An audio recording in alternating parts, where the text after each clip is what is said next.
नमस्कार। आज हम बात कर रहे हैं बिरसा मुंडा की और उनके उलगुलान की। उलगुलान यानी महान हलचल। हाँ बिल्कुल। हमारे पास बिरसा भगवान का उलगुलान.pdf से कुछ खास बातें हैं। हम समझना चाहते हैं कि कैसे एक नौजवान अपने लोगों के लिए भगवान जैसा बन गया। सही। और उनका जन्मदिन 15 नवंबर आज जनजातीय गौरव दिवस के तौर पर मनाया जाता है।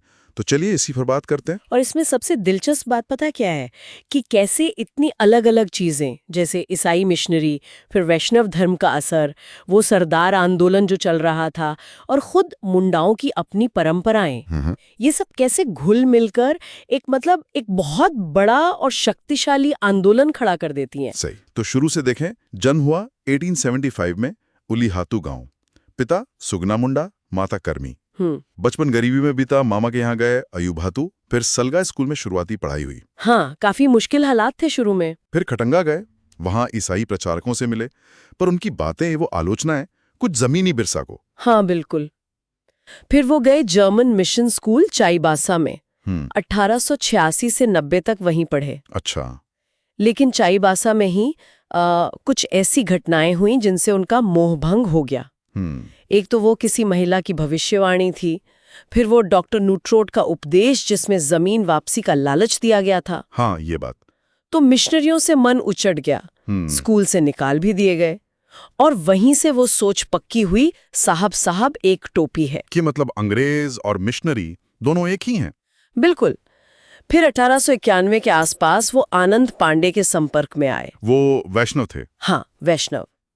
उनसे रामायण महाभारत का ज्ञान मिला।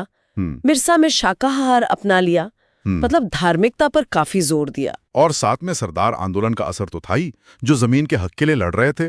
निश्चित रूप से। तो ये चार बड़े प्रभाव हो गए: ईसाई मिशनरी वाला अनुभव, आनंद पांडे का वैष्णव प्रभाव, सरदार आंदोलन की राजनीतिक चेतना, और अपनी मुंडा धार्मिक जड़ें। इन्हीं सबसे मिलकर बिरसा का व्यक्तित्व बना। हाँ, और फिर 1895 आते आते वो एक धार्मिक नेता के तौर पर उभर चुके थे। यही उन्होंने दावा किया था सिंगबोंगा के दर्शन का। हाँ, कि बिजली कड़कने के साथ उन्हें सिंगबोंगा यानी सर्वोच्च देवता के दर्शन हुए हैं और उन्हें जनता की मुक्ति का संदेश मिला है। और फिर बिरसाइत धर्म की स्थापना। बिल्कुल। अपना एक नया पंथ शुरू किया। इसमें बलि प्रथा का विरोध था, साफ सफाई, नैतिकता पर जोर, और खासकर सेवा भाव पर।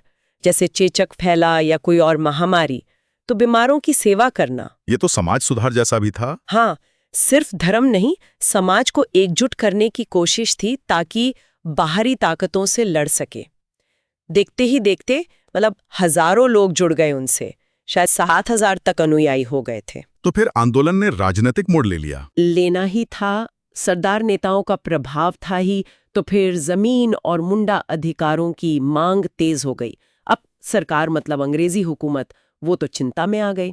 हाँ, जाहिर है। तो फिर षड्यंत्र हुआ, गिरफ्तारी का वारंट निकला, IPC 353, 505 लगा दिया, सरकारी काम में बाधा और विद्रोह भड़काना। और गिरफ्तार हो गए। हाँ, चलकट से।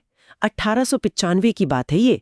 रांची और खूंटी में मुकदमा चला, 2 साल की सख्त कैद और 50 रुपए जुर्माना। फिर हजारीबाग जेल भेज दिया। हाँ, लेकिन फिर महारानी विक्टोरिया की हीरक जयंती आई 1897 में, तो उस मौके पर उन्हें वक्त से पहले रिहा कर दिया गया, नवंबर 1897 में। अच्छा, रिहाई के बाद क्या हुआ? आंदोलन ठंडा पड़ गया? नहीं, बिल्कुल नहीं। रिहा होकर आए तो संगठन को और मजबूती से खड़ा किया। इस बार 2 स्तर पर काम हुआ। एक तरफ सोमा मुंडा जैसे लोग धार्मिक प्रचार करते रहे, और दूसरी तरफ डोंका मुंडा जैसे लोग विद्रोह की तैयारी में लग गए। रणनीति बनी। और यहीं से उलगुलान का वो दूसरा ज्यादा हिंसक दौर शुरू हुआ। क्रिसमस के आसपास आगजनी, तीरंदाजी, चक्रधरपुर, खूंटी, कर्रा, तोरपा, तमाड़, बसिया, सब जगह खूंटी तो जैसे केंद्र बन गया। मिशनों पर भी हमले हुए। हाँ, मिशनों पर हमले हुए। एक जॉन हॉफमन थे, वो बाल बाल बचे। फिर आता है वो साइलर का पहाड़ी कांड, 9 जनवरी 1900। हाँ, ये बहुत बहुत दर्दनाक घटना थी। साइलर का पहाड़ी पर हजारों विद्रोही जमा थे, बैठक कर रहे थे। पुलिस ने उन्हें घेर लिया, चेतावनी दी, फिर गोलीबारी शुरू कर दी। और लोगों ने जवाब दिया तीरों से, पत्थरों से। पर कहाँ तक टिकते? आधुनिक हथियार थे पुलिस के पास, स्रोत बताते हैं कि सैकड़ों लोग मारे गए, औरतें बच्चे भी। अरे बाप रे। इसे कई लोग जलियांवाला बाग से पहले का वैसा ही नरसंहार मानते हैं, पर इतिहास में उतनी चर्चा नहीं हुई इसकी। और बिरसा, वो बच निकले थे वहां से? हाँ, बिरसा बच निकले थे, लेकिन फिर? पकड़े गए। हाँ। सरकार ने 500 रुपए का इनाम रखा था, बहुत बड़ी रकम थी उस जमाने में।